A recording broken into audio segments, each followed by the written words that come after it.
far. All right. So, all of us know that there is a crisis happening right now in Syria, but many may not realize that in just 6 years, nearly 470,000 people have died there. About half of these killed were civilians, and approximately 55,000 have been children. And these numbers will only continue to rise until some resolution is reached. But how do you resolve such a complex conflict?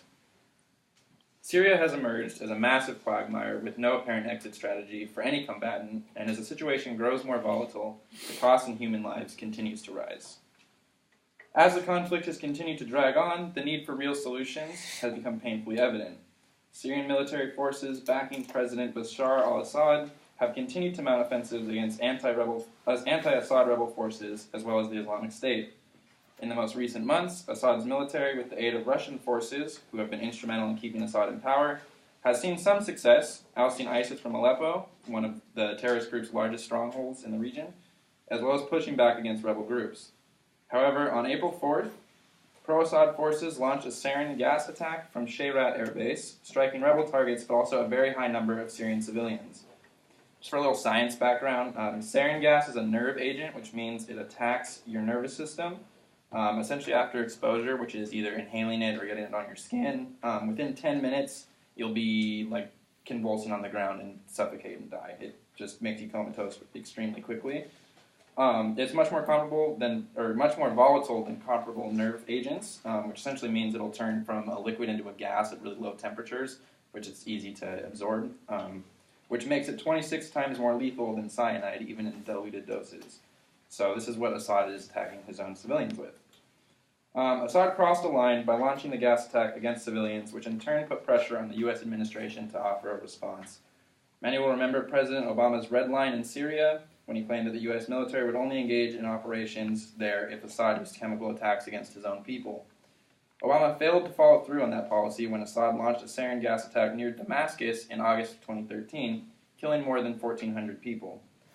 Following this newer chemical strike, Trump likely saw an opportunity to resolve what he saw as an abject failure of American foreign policy. So, on Thursday, April the 6th, U.S. military forces launched a missile strike at the Syrian air base allegedly responsible for the attack, firing 59 Tomahawk missiles at Shayrat air base. The strike was largely a display of power and not a true tactically viable attack, as only the air base responsible for the strike was targeted, and even then did not suffer enough damage to render it unusable for military operations. Immediately following the night of the strike, U.S. Secretary of State Rex Tillerson clarified in an official statement that the U.S. was not targeting the Assad regime to be overthrown, but rather offering a direct punishment for a breach of widely accepted international law. It is important to note that this does not happen in a vacuum, and Russia, who has a vested interest in Syria as well, has been forced to respond. In the days immediately following the strike, the official response indicated from the Kremlin that the strikes carried out by the U.S. violated international law and would do harm to U.S.-Russian relations. Additionally, they suggested that the attacks happened under a far-fetched pretext, which would suggest that should indicate that they dispute the authenticity of the sarin gas attack. Many throughout the U.S. media have latched onto this story and have been contributing to the hype about Russian responses.